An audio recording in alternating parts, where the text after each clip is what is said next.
Hello दोस्तों, मैं हूं जितेंद्र गंगेले। आप देख रहे हैं डिवाइन एजुकेशन। उम्मीद है आप सब अच्छे होंगे। आज एक मैथमेटिक्स का एक नया टॉपिक चालू करते हैं जिसका नाम है area bounded by the curve. NIMCET या अदर कोई भी एमसी एंट्रेंस वाला एग्जाम हो, उसमें कम से कम एक क्वेश्चन इस पर्टिकुलर टॉपिक से आता है।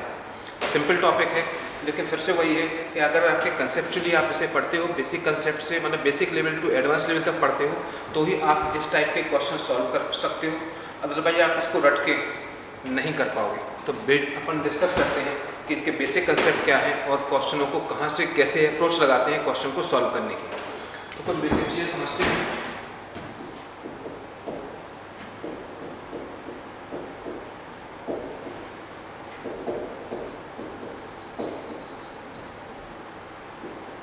फर्स्ट वन, कुछ फार्मूले होते हैं। सपोज एक कंटिन्यूअस फंक्शन है, let y equal to f of x is a continuous function. Continuous मतलब कंटिन्यूटी में चल रहा है। विथ एक्सिस x एक्सिस, जिसमें एक्सिस लिया x एक्सिस पे, कंटिन्यूअस फंक्शन है x एक्सिस पे, with coordinate x equal to a and x equal to b, where b greater than a है। मतलब एक कंटिन्यूअस फंक्शन है, x एक्सिस से बाउंडेड करना है। इसको कहाँ से करना है? x इक्वल टू a से लेके x इक्वल टू b के बीच में बाउंडेड है। तो x इक्वल टू a से x इक्वल टू b तक का जो एरिया है वो आपको फाइंड आउट करना है। अगर इसका डायग्राम बनाएं तो कुछ ऐसा होगा।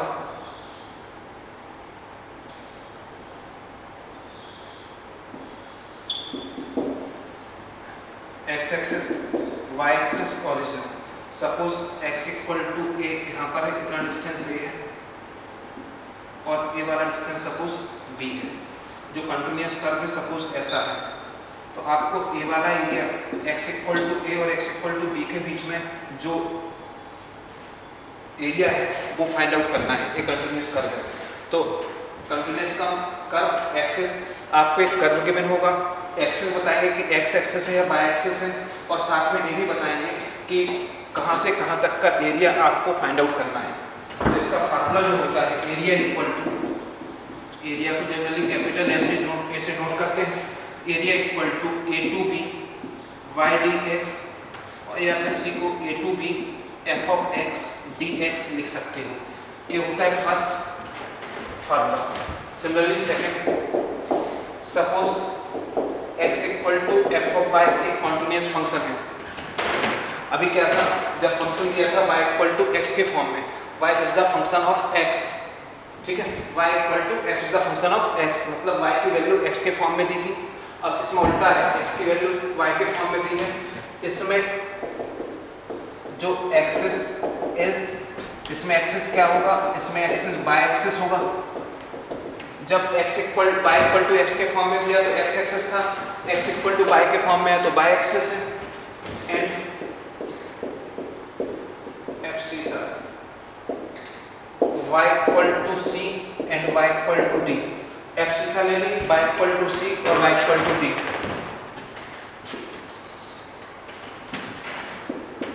x axis, y axis, origin, y equal to c यहाँ कहीं ले लो, y equal to d suppose ऐसा ले लो।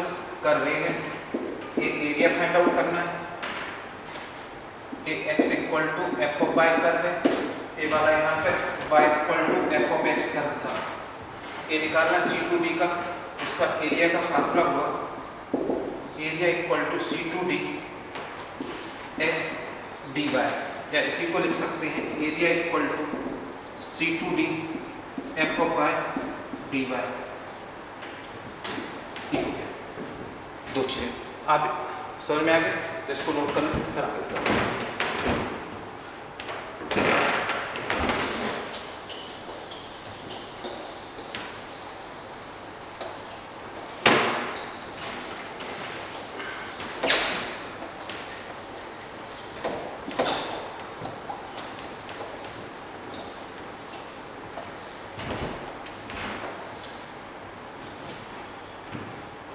अपन ने देखा कि आपको x equal to F of y या y equal to F of x एक कंटिन्यूस कर्व दिया रहेगा और साथ में कोऑर्डिनेट या एब्सिसा गिवन होंगे। आपको बताया जाएगा कि एरिया जो निकालना है वो x एक्सिस के अबाउट बाउंडेड है या y एक्सिस के अबाउट बाउंडेड है, ऐसा आपको बताया जाएगा। अब क्या है, third one is area bounded by two curves. अब दो कर्व दिए रहेंगे, उनके द्वारा बाउंडेड या वो दोनों कर्व एक दूसरे को इंटरसेक्ट करेंगे, तो उनके इंटरसेक्शन के द्वारा जो रीजन डेवलप होता है उस रीजन का एरिया निकालना है आपको। y equal to F of x and y equal to g of x। मान लो दो कंटिन्यूअस कर्व है और जो कोऑर्डिनेट का है या जिस लाइन के अबाउट निकालना है, अबाउट द लाइन कैसे लिख देते हैं, अबाउट द लाइन, जो एरिया निकालना है वो about the line x equal to a and x equal to b, इस लाइन के अबाउट निकालना है आपको। ठीक है, दो कर्व है, पिछले दो में क्या था कि सिंगल सिंगल कर्व दिए थे और जो बाउंडेड एरिया था वो एक्सेस के साथ था, चाहे वो x एक्सेस हो या y एक्सेस है। इसमें दोनों कर्व के इंटरसेक्शन से जो बन रहा है, तो ये क्या होगा, यहाँ पे अंडरस्टूड है, वैसे मैं बता देता हूँ कि ये मान के चल रहा हूँ कि g ऑफ x है वो ग्रेटर देन है f ऑफ x से। यहाँ लिख देता हूँ where g of x is greater than equal to या greater than f of x, और इसके लिए b x a। तो सपोज एक कर्व ये है, एक कर्व ले लो, कैसे भी ले लो आप, तो कि जैसे ऐसे ले लेता हूँ,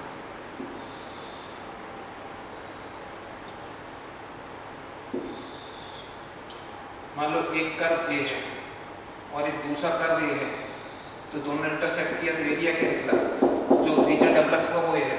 एक कर्व नीचे वाला है y equal to F of x और ऊपर वाला है y equal to g of x, दोनों कर्व ने इन दो पॉइंट पर इंटरसेक्ट किया, इन दो पॉइंट पर इंटरसेक्ट किया, ए क्या हो जाएंगे x इक्वल टू ए और ए वाला हो जाएगा x इक्वल टू बी। तो इनके बीच का ये एरिया फाइंड आउट करना है। ठीक है, तो एरिया फाइंड आउट करना है, नीचे है एफ ऑफ एक्स, ऊपर है जी ऑफ एक्स। तो बस इसका जो फार्मूला होगा area equal to a to b g of x minus f of x d x, d y, ये आपका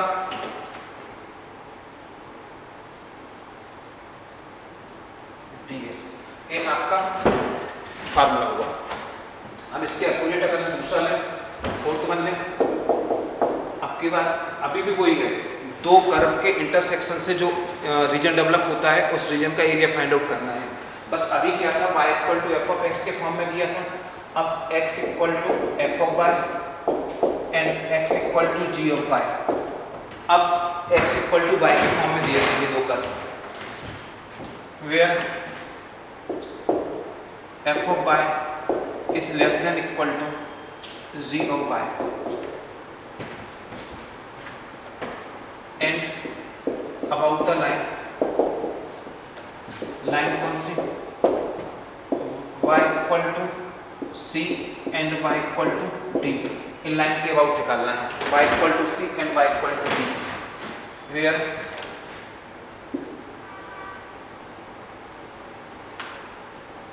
c y less than d, मतलब d ग्रेटर देन है y से और c लेस देन है y से। Then पहले तो डायग्राम बना लें इनका, x axis y axis origin,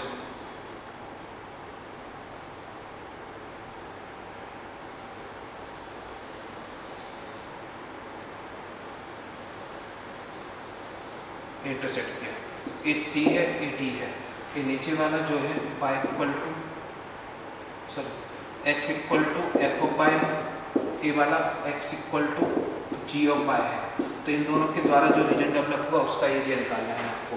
तो इसका फार्मूला होगा, वो तो सिंपल है, x इक्वल टू, अगर बाई के फॉर्म में दिया है मतलब बाई एक्सिस पे बाई की जो लिमिट है वो बाई इक्वल टू होगी, और अगर बाई इक्वल टू एक्स के फॉर्म में है तो जो लिमिट है वो x इक्वल टू होगी।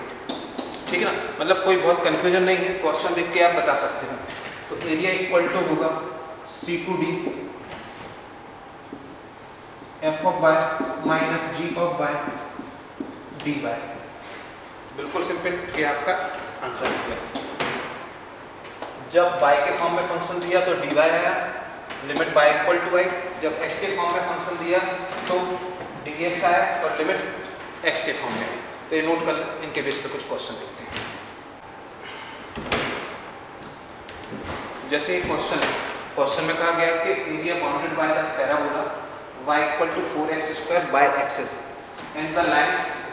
मैंने आपसे कहा था कि एक आपको कंटिन्यूअस कर्व दिया रहेगा, दूसरा आपको बताया जाएगा कि एक्स एक्सिस के अबाउट निकालना है, बाय एक्सिस पे निकालना है, एक्सिस पे निकालना है, बाय एक्सिस पे निकालना है।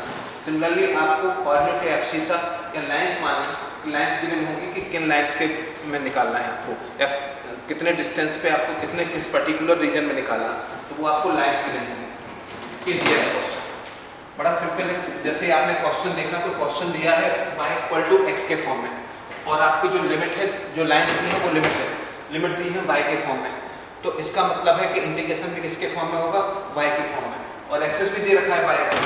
तो एरिया का फार्मूला क्या होता है, area for y axis, y axis के लिए एरिया का फार्मूला था, एरिया को ए से नोट करें तो C2D, C2D मतलब अपना जो दिया है 124,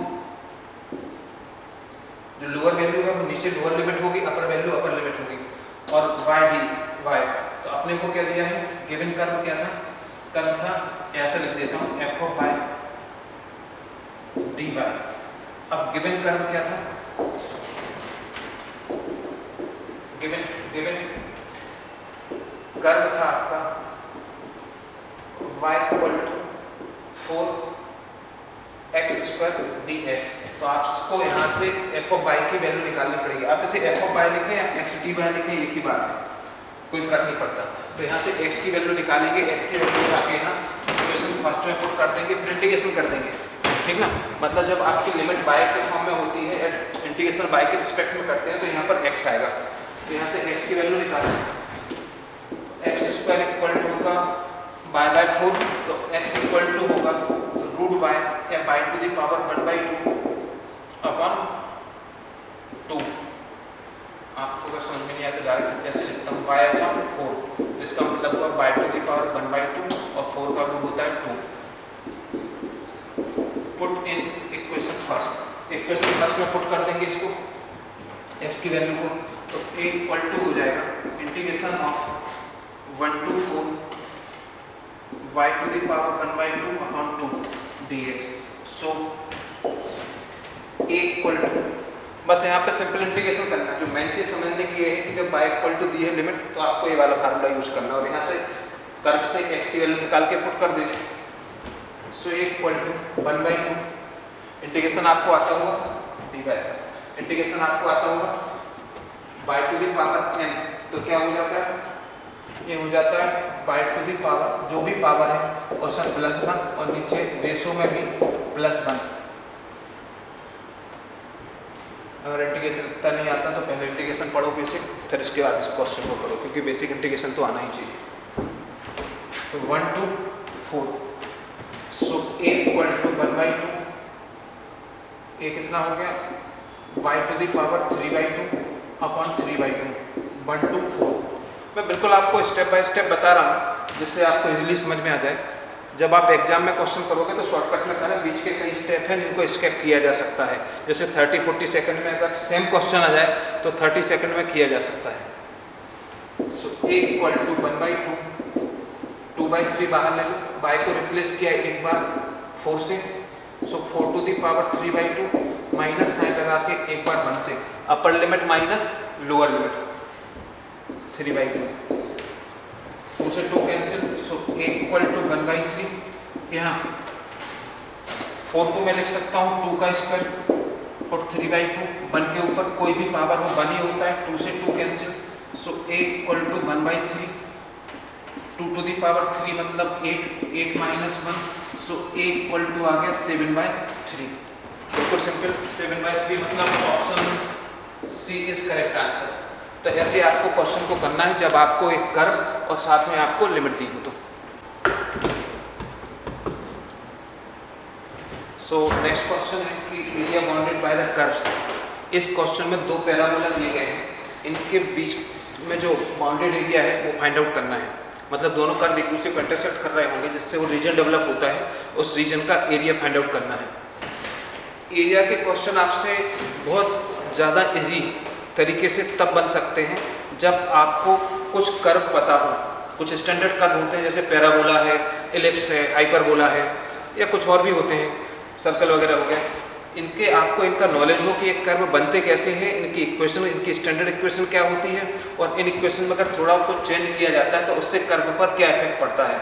मतलब स्टैंडर्ड कर्व जो हो उनके ग्राफ आपको पता हो, तभी आप इजी तरीके से एरिया के क्वेश्चन सॉल्व कर सकते हो। जैसे इस क्वेश्चन में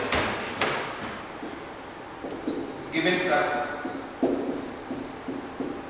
पहला जो कर्व है वो y equal to x square, या इसको x square equal to y लिख सकते हैं।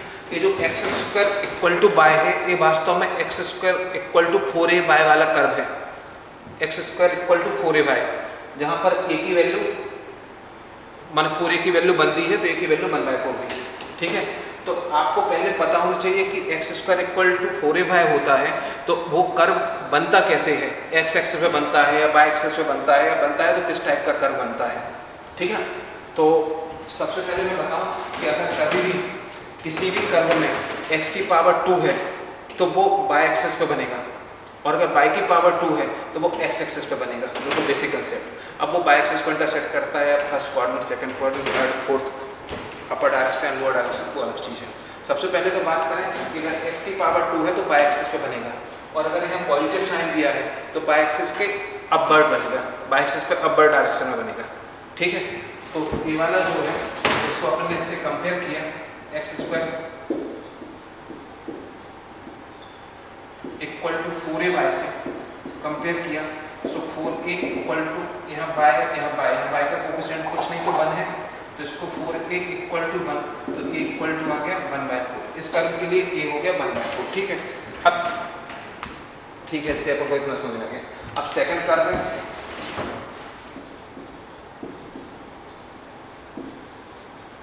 सेकंड कर्व दिया था आपको y equal to 2 minus x square, या x square equal to y minus 2। तो ये भी वही कर्व है, लेकिन इसमें क्या दिक्कत है, ये लिखा है x square equal to y minus 2। इसमें x की पावर 2 थी तो भी y एक्सिस पे बना, इसमें भी x की पावर 2 है तब भी y एक्सिस पे ही बनेगा। लेकिन इसमें प्रॉब्लम क्या है कि ये जो लिखा हुआ है इसमें से अगर माइनस कॉमन ले लें, y माइनस 2, y माइनस 2 का मतलब क्या हुआ, या तो आपको समझ में आ जाए कि y माइनस 2 क्या है। तो ये दोनों आप देखिए डायग्राम कैसे बनेंगे।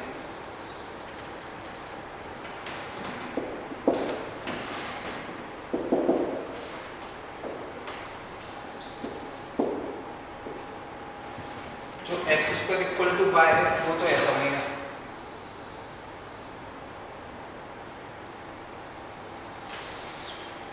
इक्वेशन फर्स्ट है, इसको इक्वेशन सेकंड ले लो।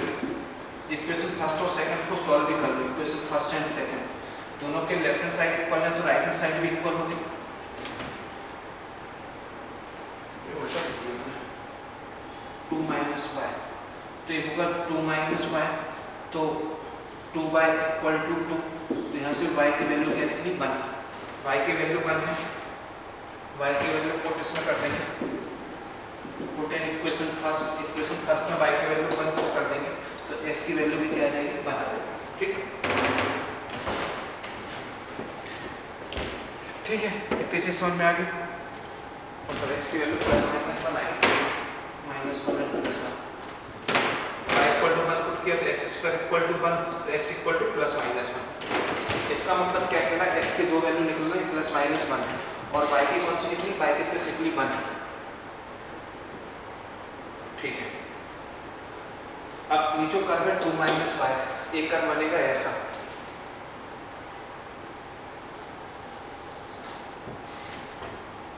ये जो पॉइंट होंगे ए वाला और ए वाला, ये कौन से होंगे? ये वो होंगे जो पॉइंट ऑफ इंटरसेक्शन है। तो x की वैल्यू कितनी है? x का क्या है? -1। तो एक मान लो सपोज ये है, तो ये होगा -1, y की वैल्यू 1 और ये वाला b, तो +1 और 1 ये दिया ना। आप अगर डायग्राम नहीं भी बनाते हैं तो भी है कि x की दो वैल्यू है -1 और +1 और y की सिंगल वैल्यू है, तो एक पॉइंट बनेगा -1 +1, एक 1 और 1, -1 और +1 आता है सेकंड क्वाड्रेंट में और दोनों पॉजिटिव हैं, तो यहाँ पे आया फर्स्ट क्वाड्रेंट में। तो ये डायग्राम, अब आपको ए वाला रीजन फाइंड आउट करना है। ये जो रीजन है इसका आपको एरिया निकालना है, ठीक है ना? ठीक, निकालते हैं। क्या दिया था? 2 - x², 2 - x²। ये ऊपर वाला कर्व जो है ये है x² = 2 - y और नीचे वाला जो कर्व है ये है x² = y। आपका एरिया बाउंडेड बाय 2 कर्व।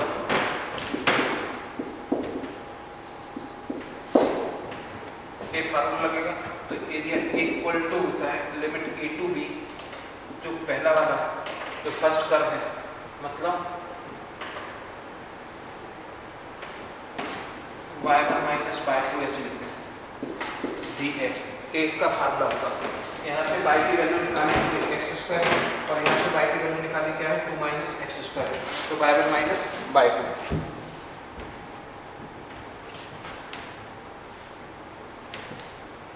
जो ऊपर है वो y1 होता है हमेशा, जो नीचे है वो y2 होता है।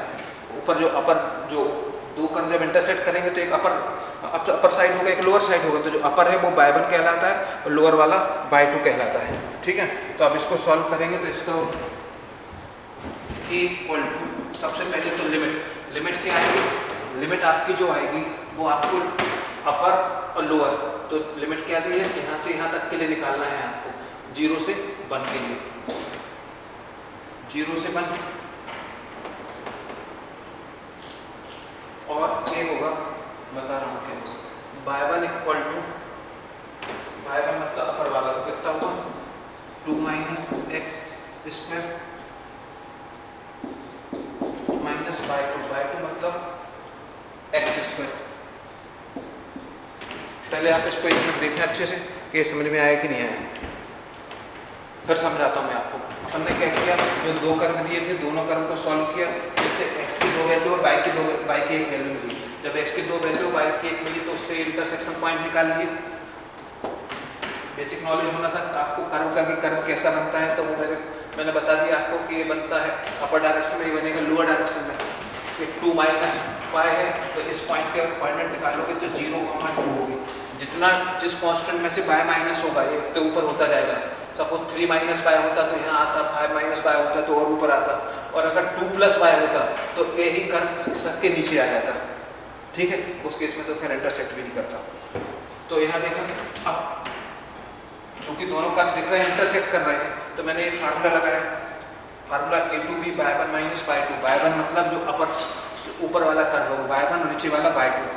अब के फार्मूला से दिखता नहीं है, अगर आप ध्यान से देखें तो एरिया निकालना था, यहाँ से लेके यहाँ तक था, पूरे एरिया निकालना था। तो लिमिट जो आती है वो -1 से +1 आती। तो एक तरीका तो ये है कि मैं यहीं से लिमिट ले लेता -1 से +1, मैंने ली 0 to 1, -1 से +1 लेते तब भी वही आंसर आता।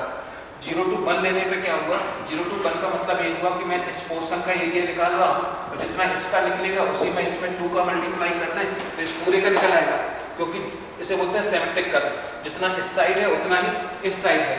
तो इस पोर्शन का निकाल लिया मैंने और 2 से मल्टीप्लाई कर दिया, तो इसका। कभी भी कोई भी कर्व अगर किसी एक्सिस के सिमेट्रिक है तो आप उसके आधे पोर्शन के एरिया निकालो और 2 से मल्टीप्लाई कर दो तो होल का निकल आएगा। सिमेट्रिक का मतलब ए वाली साइज और ए वाली साइज सेम है। जब साइज सेम है तो जितना ए एरिया होगा उतना ही ए वाला एरिया होगा, तो 2 से मल्टीप्लाई कर दिया। तो इसका जो आंसर आएगा, अगर यही कर्व चारों एक्सिस के दोनों एक्सिस के सिमेट्रिक होता, मतलब एक्स एक्सिस के भी और वाई एक्सिस के, अभी सिमेट्रिक किसके है, वाई एक्सिस के। मान लो कोई कर्व एक्स और वाई दोनों के सिमेट्रिक है तो फिर यहाँ 4 से मल्टीप्लाई करेंगे, क्योंकि चारों का एक साथ नहीं निकालते, किसी एक पोर्शन का एरिया फाइंड आउट कर लेते हैं, और अगर वो y एक्सिस के सिमेट्रिक हुआ तो 2 से मल्टीप्लाई किया, या x एक्सिस के सिमेट्रिक होता तब भी 2 से करते। लेकिन वो किसी क्वेश्चन में लिखा हो कि x और y दोनों के सिमेट्रिक है, या आप कर्व बनाओ और आपको दिख जाए कि वो x और y दोनों के सिमेट्रिक है, तो 4 से मल्टीप्लाई करेंगे। तो ये कहलाता है symmetric area of symmetric curve. तो a इक्वल टू 0 to 1, ये हो जाएगा आपका 2 minus x square dx। So a equal to 0 to 1 2 minus 2x square dx, 2 common ले लो तो 4, 0 to 1 minus x square dx। So a equal to 4, 1 का integration x का x cube by 3, 0 to 1। Simple integration आपको आना चाहिए, नहीं तो एरिया के क्वेश्चन नहीं बनेंगे। So a equal to 4 upper limit minus lower limit. So a equal to 4 into 3 minus 1, 2/3। So a equal to answer is 8/3। Clear हुआ? बिल्कुल सिंपल। आपने दोनों का माइनस किया, लिमिट की 2 से मल्टीप्लाई क्यों किया? क्योंकि बाय एक्सिस के सिमेट्रिक है। सिमेट्रिक का मतलब जितना पोर्शन है उतना ही है, तो एक पोर्शन का निकाल दिया और 2 से मल्टीप्लाई कर दिया, तो आंसर आ गया आपका 8/3। 8/3 is first option. So first option is correct. अब नेक्स्ट क्वेश्चन है। इस क्वेश्चन में भी क्या है कि 2 पैराबोला दिया है, area bounded by the parabolas. 2 parabola दिए हैं और आपको इनका एरिया निकालना है। जैसे लास्ट क्वेश्चन था, सेम ये भी क्वेश्चन है, सिर्फ इसमें 2 कर्व दिए गए हैं, पैराबोला हो या कोई भी 2 कर्व दिए गए हैं और आपसे एरिया पूछा गया है। ना इसमें आपको ये बताया जाता है कि किस एक्सिस के अबाउट निकालना है, या ना ही आपको लिमिट दी रहती है, मतलब कौन सी लाइन के बीच में बाउंडेड है वो भी नहीं। क्यों? क्योंकि इन्हीं 2 एक क्वेश्चन को सॉल्व करके या इन्हीं 2 कर्व को सॉल्व करके आपको लिमिट फाइंड आउट करनी है, और आपको पता करना है कि x एक्सिस के अबाउट बनाना है कि y एक्सिस के अबाउट बनाना है। माने आपको जो एरिया का फार्मूला x एक्सिस के लिए निकालना है कि y एक्सिस के लिए निकालना है। तो डिस्कस करते हैं। ऐसे क्वेश्चन बनेंगे तभी जब आपको बेसिक नॉलेज हो कि किस टाइप के कर्व हैं और कर्व बनते कैसे हैं, मतलब इन कर्व का शेप क्या होता है, बेसिक ग्राफ का आपको नॉलेज हो। तो गिवन है y² इक्वल टू 4ax। तो ठीक है, यहाँ से y की वैल्यू निकाला है, x की वैल्यू निकालें। x की वैल्यू निकालें तो y² अपॉन 4a हो गया। एंड दूसरा क्या गिवन था? दूसरा गिवन था, ये इक्वेशन फर्स्ट ले लो, दूसरा कर्व था x² इक्वल टू 4a/। तो इसमें पुट कर देंगे, put x from equation first, equation first से x की वैल्यू पुट कर देंगे, तो ये हो जाएगी y की power 4 upon 16a² equal to 4a/। तो इसको सिंप्लीफाई करेंगे तो ये हो जाएगा y की power 4 equal to 64a³ y। तो y की power 4 minus 64a³ y equal to 0। So y common ले लो तो y³ minus 64a³ equal to 0। तो y की वैल्यू 0 आई, और दूसरा है y³ minus 64a³ equal to 0। So y³ equal to 64a³ equal to 0। एक तरीका तो ये है कि मैं यहाँ पे a³ माइनस b³ के फार्मूले से सॉल्व कर देता, लेकिन मैं डायरेक्टली कर देता हूँ क्योंकि एक ही रियल रूट्स निकलेगा। तो y³ इक्वल टू इसे 4a का क्यूब लिख सकते हैं। सो y इक्वल टू आ गया 4a। देन y की 2 वैल्यू लिखनी, 0 and y equal to 4a। यही आपकी लिमिट है। जब लिमिट मैंने y के फॉर्म में निकाली है तो आप इंटीग्रेशन भी y के रिस्पेक्ट में ही करेंगे। मैं चाहूँ कि इस क्वेश्चन को सॉल्व करके x की लिमिट निकाल सकता था। जब x की लिमिट निकालते तो क्वेश्चन को x के रिस्पेक्ट में सॉल्व करते या इंटीग्रेट करते। अभी y की लिमिट निकाली है तो y के रिस्पेक्ट में इसको इंटीग्रेट करेंगे। तो एरिया जो कर्व है, इन कर्व का आपको बेसिक नॉलेज होना चाहिए।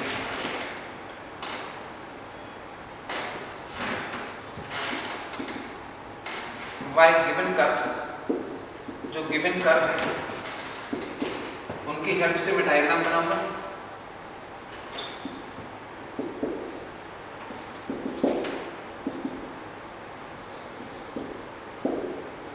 पहला कर्व है y² = 4ax।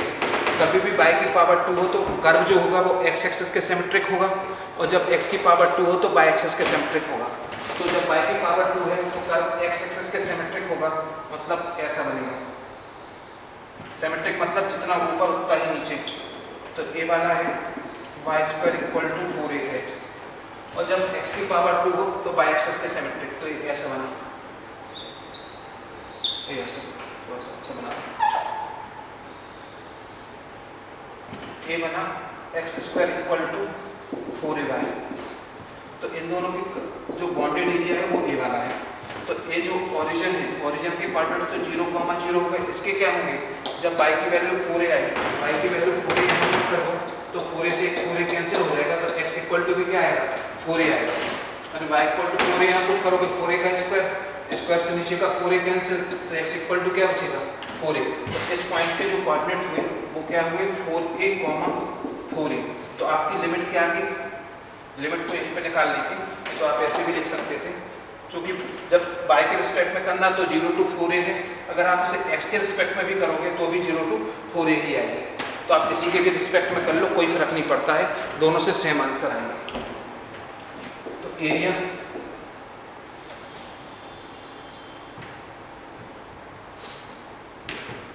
इक्वल टू होगा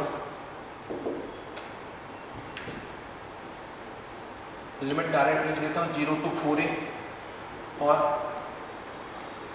x1 - x2 dx। ऊपर वाला कह रहा है, ऊपर वाला ये जो कर्व है यहाँ से जो x की वैल्यू निकलेगी वो x1 होगा, और नीचे वाले कर्व से जो x की वैल्यू निकलेगी वो x2 होगा। हमेशा ऊपर वाले से x1, नीचे वाले से x2। तो ये यहाँ से y की लिमिट निकाल ली, वो एक कर्व है। आप y के रिस्पेक्ट में अगर y की लिमिट निकाली तो y के रिस्पेक्ट में भी कर सकते हो। आप चाहो तो x की लिमिट निकालते तो 0 to 4a x की लिमिट भी हो जाती, तो x के रिस्पेक्ट में भी कर सकते हैं। अगर मैं y के रिस्पेक्ट में करूँ तो a वाला कर्व x1 होगा, क्योंकि इस y एक्सिस के लिए a अपर, a ऊपर साइड है और a वाला नीचे साइड है। जो ऊपर होता है वो हमेशा x1 है, नीचे वाला x2 है। अगर मैं इस एक्सिस से करता, x के रिस्पेक्ट में से करता, उस केस में ऊपर वाला y1 होता और नीचे वाला y2 होता। तो यहाँ पे एरिया इक्वल टू हो जाएगा, लिमिट है 0 to 4a और x1 - x2 dx। So area equal to 0 to 4a x1 कौन सा हुआ इसके लिए, ऊपर a वाला, तो √4a - x2 y² / 4a dy। तो सिंपल आपको याद रखना है, y एक्सिस तो आप यहाँ से देखेंगे तो ये ऊपर है, ये नीचे है, तो नीचे से देखेंगे माने x एक्सिस के डायरेक्शन से देखेंगे तो ये वाला ऊपर है, ये वाला नीचे है। तो 0 to 4a तो सेम रहा, a है 2√, डायरेक्ट इंटीग्रेशन कर देता हूँ मैं इसका, तो ये हो जाएगा, इसको लिख सकते हैं 2√a a⁴ 1/2 और y⁴ 1/2 का होगा तो 3/2/3/2 3/2/3/2। ठीक है, y⁴ 1/2, 1/2 का क्या होता है 3/2/3/2। सिमिलरली इसका हो जाएगा y³ 3 y² का d1, सॉरी 0 to 4a। बस लिमिट पुट कर दो, नीचे से 2 ऊपर गया तो 4/3 हो गया, a⁴ 1/2 सेम है, y को रिप्लेस किया एक बार 4a से, upper limit minus lower limit, तो y को रिप्लेस किया एक बार 4a से, 4a की पावर 3/2 माइनस 4a का क्यूब अपॉन 4a × 3, और जब 0 पुट करोगे तो 0 हो ही जाएगा। y को रिप्लेस किया 4a से, अपर लिमिट फिर माइनस लोअर लिमिट, तो यहाँ पुट किया तो a भी 0, यहाँ पुट किया तो a भी 0, 4a से एक 4a कैंसिल तो स्क्वायर बचा, बाकी सब सेम है। यहाँ पर 4/3 a⁴ 1/2, इस 4 को 2 का स्क्वायर होल पावर 3/2, इस 4 को 2 का स्क्वायर लिख सकते हैं 3/2 इंटू a⁴ 3/2 माइनस ए 4a² बचा, मतलब 16a² / 3। इसका और इसका बेस सेम है, बेस सेम होता है तो पावर का एडिशन होता है, तो 1/2 + 3/2 करोगे तो 4/2, 4/2 मतलब 2a²। इसमें 2 से 2 कैंसिल हो गया, ठीक है, 2 से 2 कैंसिल हो गया, 2⁻³ बचा, 2⁻³ मतलब 8, 8 का 4 से हुआ तो 32/3 a² - 16a²/3। इसका d कहाँ से आया? a² ही लिखना था इसमें, b का तो सिस्टम ही नहीं है। a² तो 32 में से 16 माइनस हुआ तो 16 बचा, 16a²/3, तो 16a²/3 आंसर है, इसमें स्क्वायर था, b नहीं था, ठीक है। तो नोट करें, बड़ा सिंपल क्वेश्चन था। एक क्वेश्चन चाहो तो आप ऐसे क्वेश्चन के डायरेक्ट भी आंसर याद रख सकते हो कि इसका आंसर ये है। एक क्वेश्चन कई बार आया है अलग अलग एग्जाम में, तो आप डायरेक्ट एक आंसर याद रख लो। अगर मान लो 4a की जगह पे कुछ और दिया होता, सपोज ऐसे दिया होता y² = 8x या x² = 16y, तो आप इसको इससे कंपेयर करो और a की वैल्यू निकाल लो, ठीक है, जो भी a की वैल्यू है वो यहाँ पुट करो। अभी तक एरिया के 2 पोर्शन, 3 पार्ट्स देखे। First one is area bounded bye curve with x axis और विथ y एक्सिस, जिसमें आपको x एक्सिस और बाय x = f/y या y = f(x) कोई कंटिन्यूअस कर्व दिया रहेगा और x की लिमिट दी रहेगी या y की लिमिट दी रहेगी, और क्वेश्चन में बताया जाएगा कि बाउंडेड x एक्सिस से करना है कि y एक्सिस से करना है, ऐसा क्वेश्चन डिफाइन होगा।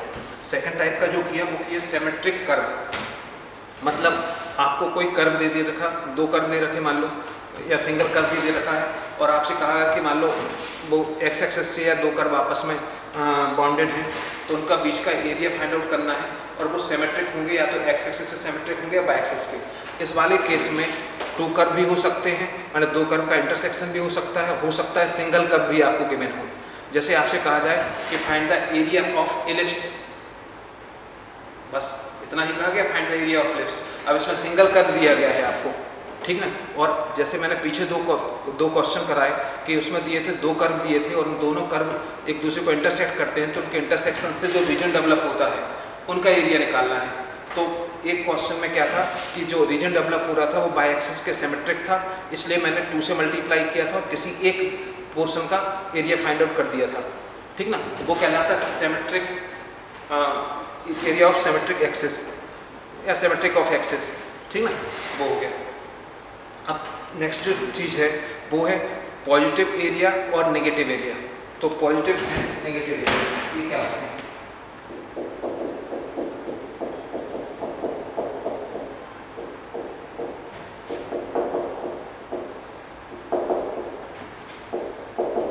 पॉजिटिव एंड नेगेटिव एरिया, एक ऐसे एरिया इसको जो है, तो पॉजिटिव और नेगेटिव एरिया कैसे है कि कभी कभी क्या होता है कि कोई कर्व है, मान लो कोई कर्व दिया, if some part of curve below the x axis, किसी कर्व का कुछ पार्ट अगर x एक्सिस के नीचे आ जाए, then its area is negative.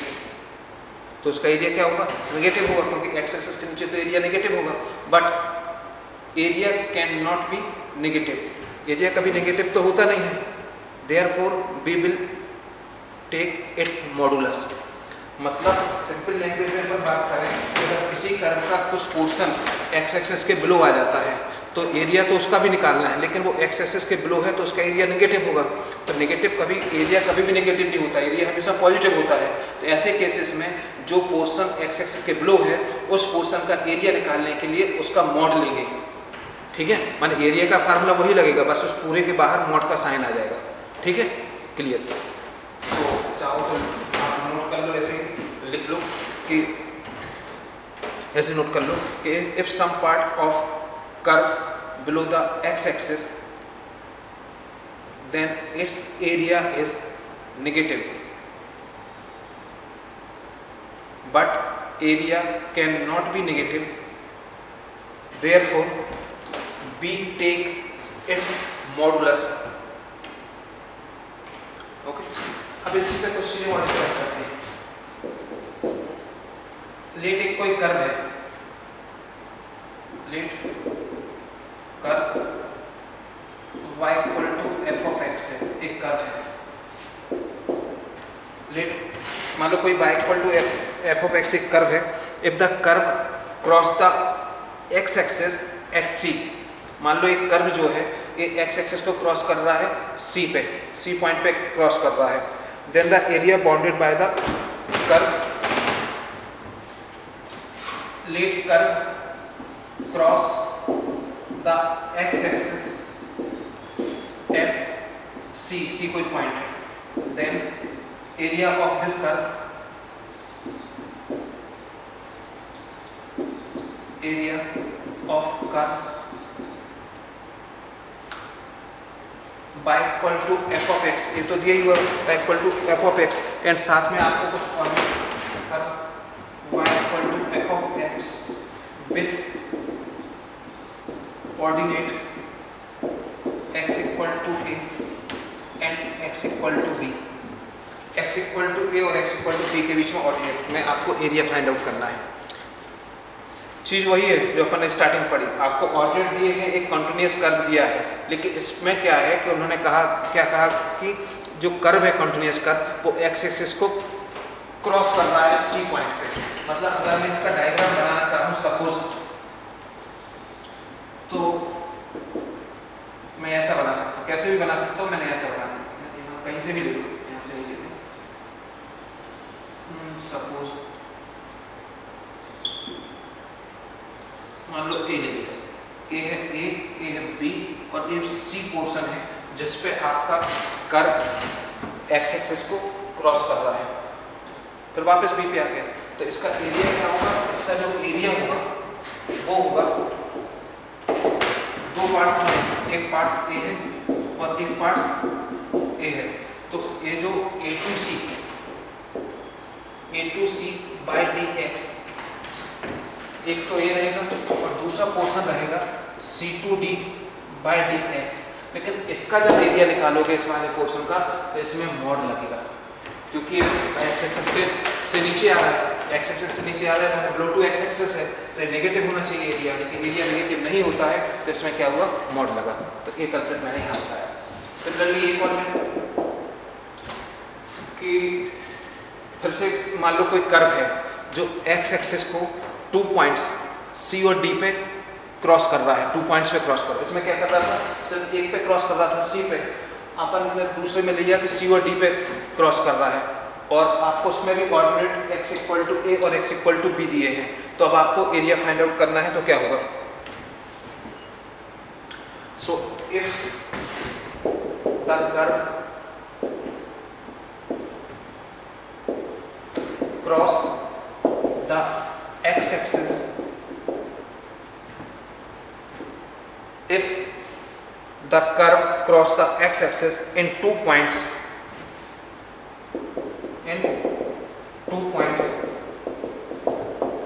then the area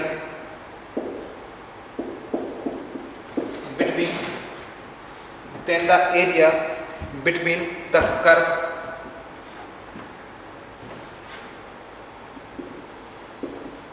जरूरत नहीं लिखने की, ये मैं सिर्फ बता दूंगा, equal to F of x and axis, curve दिया है और एक्सिस के बीच में एरिया विद कोऑर्डिनेट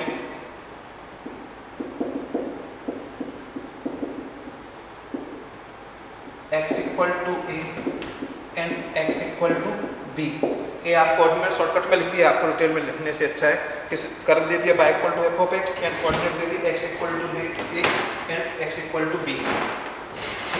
बात समझ में आ गई कि जो कर्व है तो x एक्सिस को 2 पॉइंट पर क्रॉस कर रहा है। अब इसका डायग्राम कैसा होगा,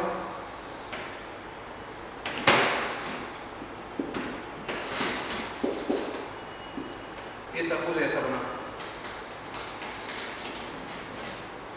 कैसे भी ले सकता था, मैं ऐसे ले रहा हूँ,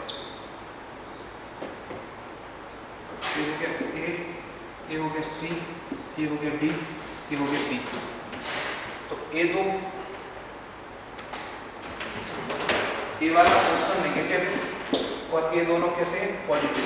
सी टू डी के बीच में क्या जा रहा है, बिलो टू एक्स एक्सेस जा रहा है। उसका जो एरिया होगा उसका फार्मूला होगा a to c y d x plus a नीचे है तो इसमें मॉड लगेगा c to d y d x plus d to b by d x.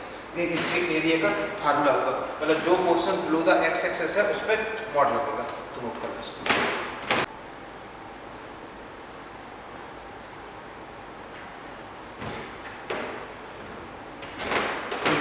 Next question देखते हैं। इसमें क्या लिखा है कि area bounded by equal to sine x and x axis between x equal to 0 and x equal to 2 pi. आपको sine x एक graph दिया है, मतलब एक फंक्शन कर दिया है, y equal to sine x एक फंक्शन दिया है और आपसे कहा गया 0 से 2 पाई के बीच में एक्स एक्सेस पे इसका एरिया फाइंड आउट करो। आपसे एरिया के क्वेश्चन बहुत, अगर आपको सिस्टमेटिक करना है एरिया तो सबसे पहले फंक्शन पढ़ो, क्योंकि फंक्शन में आप ग्राफ पढ़ेंगे जब तो आपको क्वेश्चन देख के यहाँ समझ में आ जाएगा कि इसका ग्राफ कैसे बनेगा। और अगर आपको ग्राफ को नॉलेज सही है तो आप इसके क्वेश्चन इजीली कर सकते हो। मतलब अगर एरिया कम से कम एक क्वेश्चन मिनिमम आएगा एडम सेट में, 2 भी आ सकते हैं। तो अगर आपको बिल्कुल कंसेप्ट मतलब परफेक्ट ऐसे करना है कि आपसे कोई गलती ना हो, परफेक्शन चाहिए आपको, तो आपको पहले फंक्शन पढ़ना पड़ेगा। जब फंक्शन पढ़ोगे आपको पता होगा कौन सा कर्व किस टाइप का ग्राफ देता है, तो आप निकाल सकते हो इजीली, इसको सॉल्व कर सकते हो। तो जैसे इसको देखें सॉल्व, y इक्वल टू क्या दिया है साइन एक्स, तो साइन एक्स का ग्राफ कैसे होता है पहले वो पता होना चाहिए आपको। तो साइन एक्स का जो ग्राफ है, चूंकि इसने कहा है सिर्फ आपको 0 से 2 पाई लेना है, तो 0 यहाँ से स्टार्ट हुआ, सपोज ऐसा है, एक एक्स एक्सेस है, एक ओरिजिन है, एक वाई एक्सेस है, एक पाई है, एक 2 पाई है। तो 0 से 2 पाई के बीच में मतलब ये आपको इसका इस इतने पोर्शन का एरिया फाइंड आउट करना है। इसमें अगर ध्यान से देखें तो 0 से पाई तो पॉजिटिव है, ऊपर साइड है, लेकिन 0 से पाई से 2 पाई जो है ये लोअर टू एक्स एक्सेस है, मतलब इसका एरिया नेगेटिव होगा। तो बस एरिया का फार्मूला लगाएंगे, एरिया इक्वल टू होगा 0 से पाई sine x d x by d x बोले या साइन एक्स डी एक्स बोले, प्लस चूंकि ए पोर्शन कैसा है बिलो टू एक्स एक्सेस है, जब बिलो टू एक्स एक्सेस हो तो एरिया निकालने के लिए मॉड लगाते हैं पाई से 2 pi sine x d x. बस आपको इतना सा इंटीग्रेशन आना चाहिए। Area equal to sine x का इंटीग्रेशन होता है minus cos x 0 to pi plus यहाँ भी minus cos x pi to 2 pi. So area equal to minus cos pi minus minus plus cos 0 upper limit minus lower limit plus ये तो mod लगा है minus cos 2 pi minus minus plus cos pi mod. आपको पता होना चाहिए cos pi की value होती है -1, कॉस 2 पाई की होती है +1, कॉस 3 पाई की -1, कॉस 4 पाई की +1। तो ये अल्टरनेट चलता है, ऑड नंबर के साथ -1 आता है और इवन नंबर के साथ +1 आता है।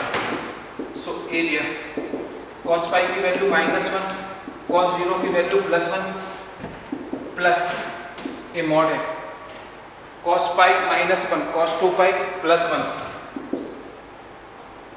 ये -1। तो एरिया इक्वल टू हो गया माइनस माइनस +1 1 और माइनस माइनस -2 और मॉड के कारण एक +2 हो गया। तो आंसर कितना आ गया आपका 4। आपका 4th unit is correct answer. Clear बात समझ में आई? तो ऐसे आपको पहले तो कर्व का नॉलेज होना चाहिए, दूसरा अगर आपको दिखता है कि एक्स एक्सिस के बिलो है कर्व तो उस पर मॉड करना और ऐसे एरिया करना।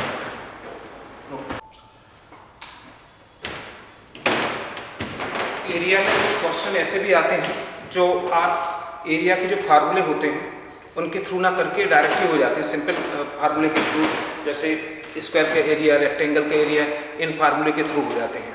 तो ऐसे क्वेश्चन जैसे एक क्वेश्चन है, उन्होंने कहा कि area bounded by the curves. Curve कौन कौन से दिए, y equal to mod of x minus 1 and दूसरा दिया है y equal to minus mod of x plus 1। अपन जानते हैं कि मॉड से जो वैल्यू निकलती है कंडीशन के अकॉर्डिंग एक बार x की वैल्यू माइनस x आती है और एक बार प्लस x आती है।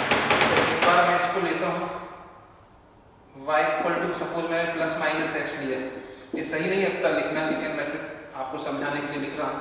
सो y equal to x minus 1 और एक नेगेटिव साइन लेंगे तो y equal to x minus x minus 1, this equation first, this is second.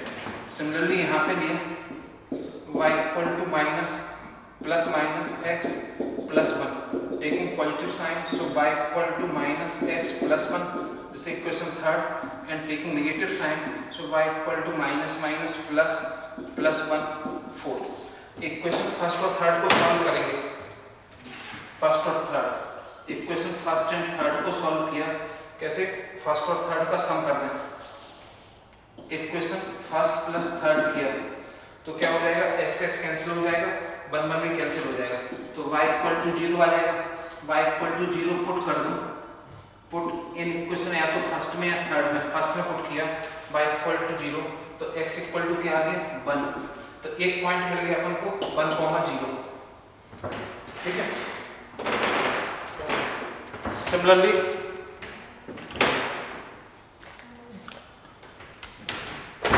Equation second और थर्ड को, सेकंड और फोर्थ को प्लस किया, सपोज सेकंड और फोर्थ को प्लस करेंगे तो minus x plus x cancel देंगे, तो यहाँ से भी y इक्वल टू 0 मिलेगा, y इक्वल टू 0 मिला, y इक्वल टू 0 पुट किया तो x इक्वल टू मिला minus 1 and x equal to क्या मिलेगा माइनस 1। बात ध्यान से देखिए, y इक्वल टू 0 पुट किया तो यहाँ जो मिला 1,0 मिला, वहां से मिला 0 माइनस 1,0। अब इन दोनों इक्वेशन को सॉल्व करोगे तो सम करोगे, फर्स्ट और फोर्थ को सॉल्व करोगे तो देखिए आपको फाइनली हो क्या रहा है, x एक पॉइंट मिला आपको, सपोज a मिला 0,1 और b पॉइंट मिला आपको माइनस 1,0। अब चूंकि प्लस माइनस में है तो ये इनका जो डायग्राम बनेगा वो ऐसा बनेगा,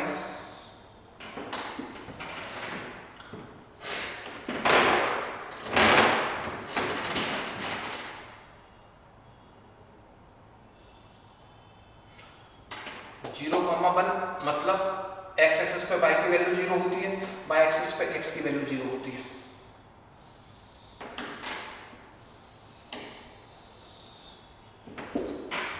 a है 0,1, सपोज a है b माइनस 1,0, तो a वाला भी क्या होगा c, a भी होगा 0,-1 और d क्या होगा 1,0। बात समझ में आई? तो ए आपका क्या हो गया, अब इनसे किसी एक साइड का ये चारों लेंथ इसकी इक्वल होगी, मतलब ये स्क्वायर बना हुआ है, तो किसी एक साइड की लेंथ निकाल लेंगे, suppose A B find out की तो ए बी इक्वल टू हो जाएगा 0 + 1 का स्क्वायर प्लस 1 - 0 का स्क्वायर, तो ये हो जाएगा ए बी इक्वल टू 1 + 1 2 √2। मैंने क्या किया, 2 पॉइंट निकाले, 2 से मैंने डायग्राम बनाया तो मेरे को 2 और मिल गए यहीं से। मैं इनको भी सॉल्व करके कर सकता था लेकिन मैंने डायरेक्ट ही कर दिया, तो ये मेरे को पता चला ये स्क्वायर है, तो स्क्वायर है तो स्क्वायर की चारों साइड इक्वल होती हैं, तो किसी एक साइड की लेंथ निकाल ली, इसकी लेंथ निकली √2। तो आपको क्या निकालना था, आपको निकालना था एरिया। तो सब एरिया का वो वाला फार्मूला नहीं लगेगा, इसमें आप डायरेक्ट लिखेंगे एरिया ऑफ स्क्वायर। जब पता ही है स्क्वायर है, उसकी एक साइड पता है, तो अपन उससे क्यों करें, तो एरिया ऑफ स्क्वायर क्या होता, किसी भी एक साइड का स्क्वायर। साइड का स्क्वायर मतलब सपोज ए बी एक साइड ले लो, ए बी साइड का स्क्वायर, तो ये कितना है √2 का स्क्वायर, तो √2 का स्क्वायर क्या होता है 2। Answer B is correct answer. तो ऐसे भी आप क्वेश्चन सॉल्व कर सकते हो, आपको पूरा सॉल्व नहीं करना, बस इसको देख के आप 2 पॉइंट निकाल लो, उससे डायग्राम बना लो और आपको पता चल जाएगा कि स्क्वायर है कि रेक्टेंगल है, वो आपको डिफाइन हो जाएगा। ठीक है, तो नोट डाउन।